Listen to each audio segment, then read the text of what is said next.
All right, continuing with the notes, we're on the back side right now. And this video, we're just going to do the next section, part 2, where it says how to infinitely find many polar coordinates for a point.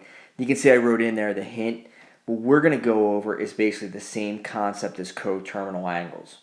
And when we did the unit circle, if you keep adding 360 degrees, or if you keep adding 2 pi, you're at the same exact location of where you started.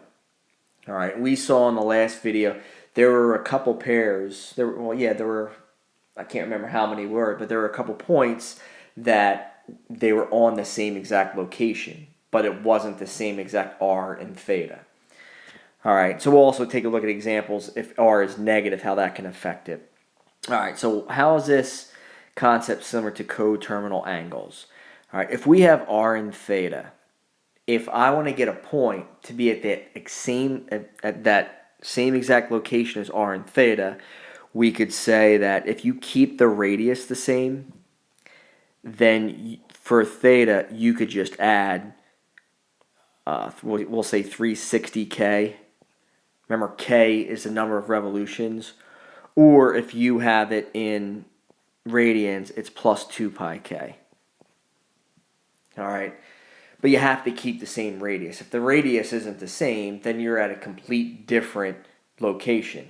Right? It's got to be the same distance from the origin. Now, it doesn't just stop there because r also could be negative. So we saw this example where you could have the absolute value of r to be the same. I mean, you could have like 2 and negative 2. But what we'll do is if we make r negative, in order for it to have the same exact point, we're going to put, and this is going to look a little weird, but let me just write it and then I'll explain it. So then we'll have plus, and then we'll put 2k plus 1 times 180. All right, now that looks weird. All right, now this, if r is negative, we're just going to keep adding 180, but it's always going to be, this basically gives us an odd number. Right, if you put k in for number of revolutions, if you let k equal 0, you get 1 here. If you put k to equal 1, you get 3. If you put k to equal 2, you get 5. So it's kind of like you're adding odd multiples of 180. So you're moving across the circle 180 degrees. Now if I put this in radians, it's 2k plus 1 times pi. All right. I think once you see the example, it'll make sense. Sometimes when you look at this, it's a little weird. All right, so let's look at the 3 problems. All right, now it's going to give us a point, and it's saying for the following polar coordinates, find at least 2 other points that share the same exact location, but at once one where r is positive and where r is negative. All right, so let's kind of zoom in here. All right. Okay, what I first tell students is whenever they do this is figure out which quadrant is it in. Now, if I just put this, I'm not going to draw the circles out, but I know I go to the angle first, pi over 3 is in the first quadrant, that's 60 degrees, it's like right about here. Since this radius is positive, it's going to stay here. All right, again, imagine like this is a circle. If I go all the way around, it's a horrible circle. All right, so if I want to get another point that's at this same exact location, I'm going to leave the radius the same. So I'm going to say it's 3. And then I'm just going to add 360, or in this case, since it's in radians, I'm going to add 2 pi to it, which is 6 pi over 3. That just gives me 7 pi over 3. If I graph that, it would be this same exact point right here. Now the other part, it's saying, all right, let's graph a point, but now let's make r negative, and let's make it so that it's still at the same exact location right here. If I make r negative, what's going to happen is it's going to flip this location. If I go 180 degrees this way, it's here, or if I go 180 degrees this way, it's still going to end up at the same point. Now, since this is in radians, it's adding pi to it. So if I add pi to it, I'm going to be here in the 3rd quadrant. So now when I do this, with the pi over 3, I'm going to add pi to it, which is, what, 3 pi over 3 with the common denominator. So this is 4 pi over 3. Right? And if I graph this, here's how you can check it. If I graph it, I go to this angle. First, 4 pi over 3 is here. But since r is negative, I move it 180 degrees, and look, it lands on these same exact 2 points.